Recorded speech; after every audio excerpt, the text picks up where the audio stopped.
The desert was too quiet, the kind of quiet that made a man's hands tighten around a rifle without him realizing it. Raphael Ortega stood at the fence line with his Winchester resting in the crook of his arm, staring into the fading copper light. The herd had spooked an hour earlier, scattering toward the east pasture. Now everything was still again. Even the cicadas had fallen silent. Canelo, his shepherd mix, stood stiff beside him, ears locked forward, a low growl trembling in his chest.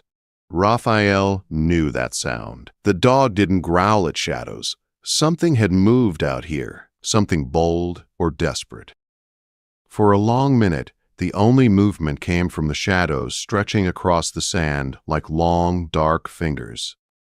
Then Canelo's growl shifted, easing into a soft whine.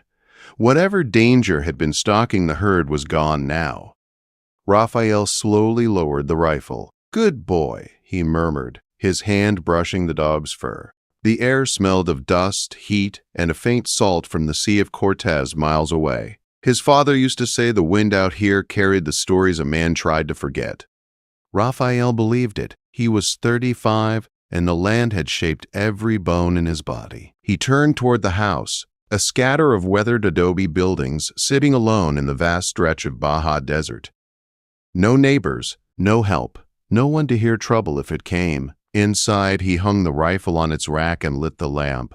The warm glow fell over the small room, revealing the guitar in the corner. Its strings were dusty and loose. He hadn't touched it since the last time he tried to sing through grief and failed. Silence had become easier company. Supper was simple, beans and tortillas eaten alone at the small kitchen table.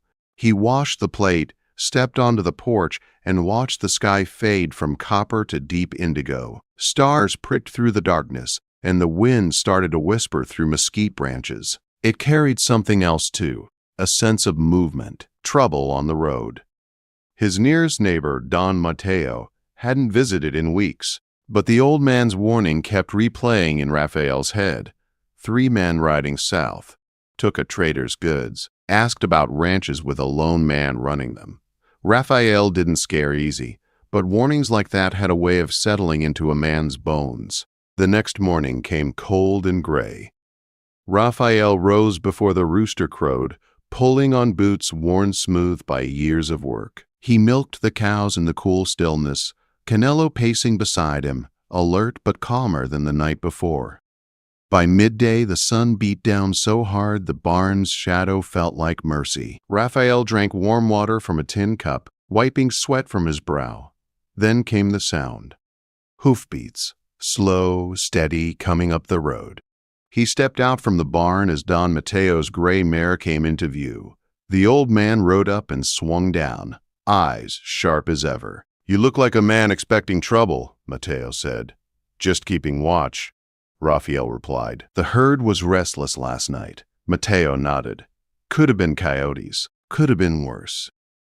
He dusted off his hat, lowering his voice. "You hear about the peddler?" he asked. "Found him half a day north. Goods gone." "And the men who robbed him?" They asked if there was a ranch south of La Paz with a man living alone. Raphael's jaw set tight. Plenty of ranches south of La Paz. "Not like yours," Mateo said. They shared a meal of coffee and tortillas. When Mateo finally rode off, Raphael remained standing alone in the yard, watching the dust from the horses' hooves settle back into the earth. Evening came with a sky blazing orange, then softening into purple. Raphael worked until the light faded, then set his tools down. As he crossed the yard, Canelo stopped, muscles stiff, growl rising again. Raphael followed the dog's gaze. A figure moved slowly along the road, dragging a leather valise. A woman. Her dress was travel-stained, her hair pulled back in a loose braid. She stopped at the gate, lifting her tired face toward him. Even from a distance, he could see the determination in her eyes. "Buenas tardes," she called. "My name is Isabella Torres. I need a place to stay." Raphael didn't answer at first. His hand rested near the revolver at his hip. A lone woman on foot at dusk in this part of Baja, nothing about it sat right. "This is a ranch," he finally said. Not an inn. I know, she replied, but I can't walk any further. I need one night under a roof. She lifted her valise, but it slipped from her hand, falling heavily into the dust. I can pay with work, she said, or with courage, but not with money. The honesty in her voice struck him harder than the words. She looked like she had been walking for days.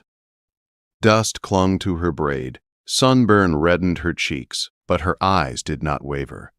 Raphael thought of Mateo's warning. He also thought of the empty house behind him. Finally, he opened the gate. The barn loft is dry, he said. You can stay there for the night. At dawn, you move on. Relief softened her shoulders.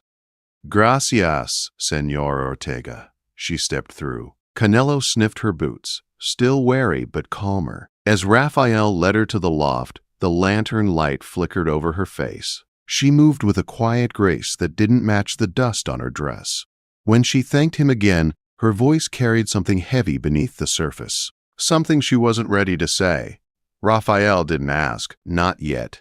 But as he climbed down the ladder and walked back toward the house, he felt a shift in the air. Not danger exactly. Change. And out here in Baja, change often walked hand in hand with trouble. Raphael woke before the sky had fully lightened, expecting to find the barn loft empty. Travelers usually moved on before sunrise. It was the way of the lonely roads. But before he reached the barn door, he heard the soft, steady rhythm of milk splashing into a pail. He stepped inside. Isabella was kneeling beside one of the brown cows, her skirt pinned up, her hair tied into a knot at her neck. Her hands moved with the sure touch of someone who had done this work many times before. I hope you don't mind, she said, not looking up. I thought I should start paying for the roof over my head. Raphael leaned on the post. Where do you learn that? My grandfather had a farm outside the capital, she said. I spent my summers there until... She stopped. Until what? Raphael asked gently. Until he died. My father sold the land to pay his debts. After that, everything fell apart. Her voice was calm, but Raphael could hear the weight behind it. She continued milking, finishing with a quiet focus he respected. When she stood, wiping her hands on her skirt, she added, I'll work as long as you let me. Raphael nodded. There's more to do than milking. The morning moved fast with chores. Feeding chickens, gathering eggs, hauling water. She didn't complain. She didn't slow. She moved like someone who had run out of places to rest long before she reached his gate. Near midday, hoofbeats approached again. Don Mateo rode into the yard, dust on his boots, concern in his eyes. He greeted Raphael with a firm grip, then glanced at Isabella with a long, measuring look. This, her? He asked quietly. She's working, Raphael said. So does a mule, Mateo muttered. Doesn't mean you keep it forever. Raphael frowned. She's earning her stay. Mateo spat into the dust. Loneliness keeps you safe, hijo. It also keeps you empty. Raphael didn't answer. The truth of those words stuck under his skin more than he liked. After Mateo left, Isabella cleaned the water trough, her sleeves rolled up, hands steady. When she noticed Raphael watching, she asked, Your friend doesn't like me much. He doesn't like surprises, Raphael said. Are you surprised? She asked softly.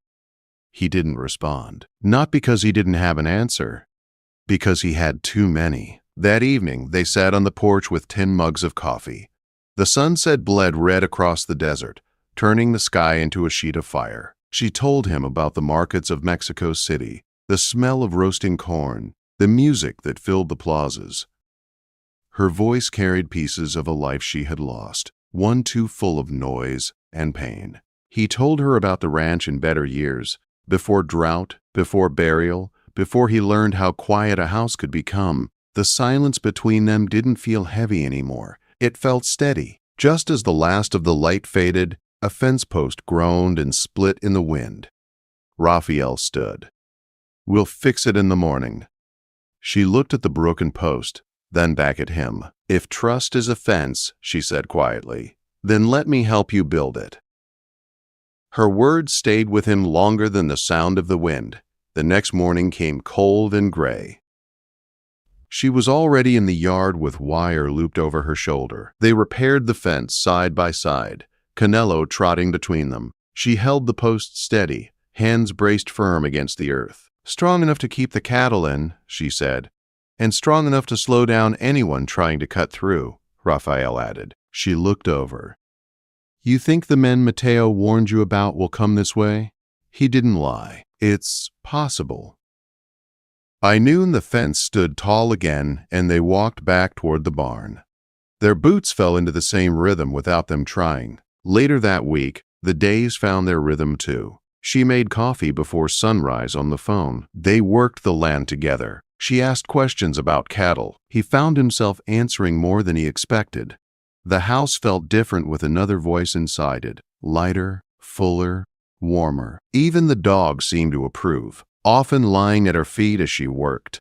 One afternoon, Raphael and Isabella were stacking hay when hoofbeats thundered into the yard. Mariquita Lopez, the young neighbor girl, jumped off her horse before it stopped moving.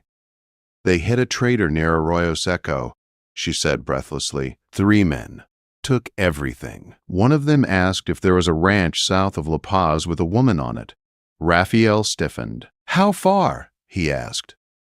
"Half a day's ride," she said. "Maybe less." Isabella didn't move. Her face stayed calm, but her eyes sharpened. "They're looking for me," she said quietly after Mariquita rode off.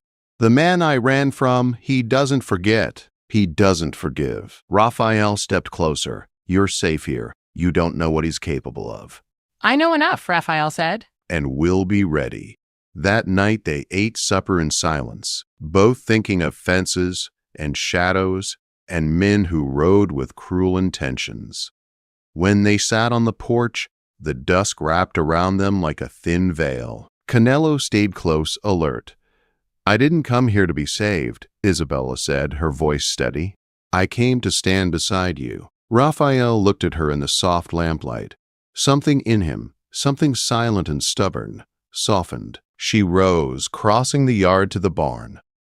Raphael watched the lantern glow behind her as she climbed the loft ladder. Before sunrise, she was already drawing water from the well, her feet steady in the dust. When he joined her, she looked up with a faint smile. The days ahead would be hard. The men hunting her were drawing closer, but they had begun to build something stronger than fear. And soon she would make a proposal that would change the shape of both their lives. The wind that evening carried the smell of mesquite and something heavier, like a warning stretched thin across the desert. Raphael had just finished washing up when he noticed Isabella standing in the kitchen doorway. The lantern light framed her in a warm glow, her expression steady but thoughtful. "Sit," she said. 2 plates waited on the table. Beans, roasted squash, tortillas wrapped in a cloth. Something in her voice told him this wasn't a simple meal. They ate quietly at first, the kind of quiet that wasn't uncomfortable, just full of things waiting to be said. When she finally set her fork down, she looked straight at him. "I've been thinking about how things are," she began. Raphael frowned slightly. "Death, things." "You gave me a roof," she said. "I've been giving you labor, but both of us know that's not the real trade happening here." He stiffened. "Say what you mean." "I mean sharing the roof," she said softly. "Sharing the bed." Sharing the truth. Her words landed between them like a stone dropped in still water. Raphael leaned back, folding his arms. "It's not as simple as you make it sound." "It is," she said, "if we choose it." He looked down at her hands, then into her eyes, steady, unafraid. "You know I was engaged once," he said. "She left me a week before the wedding. Said I was too plain, not enough." "I'm not her," Isabella said. "And I'm not asking you to pretend I am." The house seemed to hold its breath. Raphael exhaled slowly. "If we do this, it's real." "Not temporary, not convenience." "That's the only way it means anything," she replied. The decision settled between them like the final piece of a fence finally hammered into place. That night, the kitchen lamp burned low as Raphael stepped outside. The porch was cool, the moon silvering the corral rails. He stood there a long time, weighing the risks, the road behind him, and the one ahead. When he went inside, he walked not to the barn door, but to his own bedroom. Isabella followed after a moment, carrying only a folded blanket and her small valise. "You'll move into the house tonight," he said quietly, "if you're sure." "I'm sure." The room was small, just a sturdy wooden bed, an old wardrobe, and a lamp glowing soft on the table. She set her blanket down, turned, and faced him with a calm he envied. "No pretending," she said. "I remember." Her hands lifted, resting lightly on his chest. He could feel every beat of his heart under her palms. For a moment, they just stood there, breathing the same air. Then she stepped closer, closing the last space between them. The kiss was slow, careful, but full of days of unspoken wanting. Outside, the wind rattled the shutters. Inside, two hearts finally found the warmth they'd both been missing. They lay side by side afterward, the distance between them gone, the quiet a softer kind of quiet than this house had ever known. Raphael fell asleep with her fingers laced in his, but peace in Baja never lasted long. They woke to a day that felt different, heavy, expectant. As the week passed, the ranch filled with new purpose. Raphael reinforced the gates. Isabella braced the barn doors. Every sunset brought them closer, every quiet moment more certain. Then came the afternoon when Isabella froze with one hand pressed to her belly. "Raphael," she whispered, "I think I might be carrying your child." The hammer slipped from his hand. He crossed the yard in 3 steps and pulled her close. "You're sure?" She nodded. "I know my own body." Warmth flooded his chest. Fear, wonder, hope, all tangled together. A child. Their child. He didn't say anything. Words were too small for what he felt. He held her instead, the wind bending around them like a blessing. News traveled fast across the desert. Don Mateo arrived the next evening, climbing stiffly from his saddle. "I heard," he said, offering a rare smile. "Congratulations." Then his voice hardened. "The gang's asking questions in San Antonio. They're coming south." Isabella stood beside Raphael. She didn't flinch. "Then we prepare," she said. For 3 days they worked like a single heartbeat, reinforcing the gates, setting up lantern signals, keeping the rifles cleaned and ready. Mariquita rode in breathless one afternoon. "They robbed another peddler," she said. One of them asked if he'd seen a woman with green eyes. Raphael felt Isabella move closer, her hand finding his without hesitation. "We'll face it," he said. "Together." The gang arrived at dusk, shadows first, then shapes on horseback at the far fence line. Raphael raised his Winchester. Isabella stood beside him, pistol steady in her hand. Their home glowed behind them. Their unborn child rested between them. Their courage stood with them. But the men didn't attack. Not yet. They lingered in the dark, testing the edges of the ranch, then vanished into the night. Morning revealed hoofprints pressed deep into the sand. "They'll be back," Isabella said. "And we'll be ready," Raphael answered. 1 week later, under the ringing church bells of La Paz, Raphael and Isabella stood before a small crowd. Her white dress fluttered in the warm breeze, her hands resting on her growing belly. Their voices rang clear. "We choose each other, storm or sun." They rode home as husband and wife, the desert opening wide in front of them. A storm rolled in that night. Wind screamed against the adobe walls. The midwife unpacked her tools. Raphael held Isabella's hand as she fought through each wave of pain. "You've held fences against worse," he whispered. She even managed to smile through it. Lightning cracked the sky. Rain hammered the roof. And then a cry, a strong one. A baby boy with midnight black hair and green eyes like desert rain. Isabella held him close. Raphael rested a gentle hand on his son's tiny back. "He'll know he was wanted," she whispered. "He'll know," Raphael promised. By dawn, the storm had scrubbed the world clean. Hoofprints from the gang had been erased. Trouble had passed them by. Raphael stepped onto the porch, his newborn son cradled against his chest. The land stretched wide and silent, not empty anymore, but full. Don Mateo arrived later, tipping his hat. "Looks like you built more than fences," he said. Mariquita peeked at the baby, eyes shining. "What's his name?" Raphael looked at Isabella. "Alejandro," she said softly. Years later, the story would become something of a legend in the village. People would say it began with danger, but really, it began with a woman walking down a lonely road and a man who decided, for the first time in years, to open his gate. What they built after that became the heart of the desert, a family, a home, a life worth defending. And every evening, long after the cattle settled and the world grew quiet, two cups waited on the porch, side by side, catching the last light of the sun.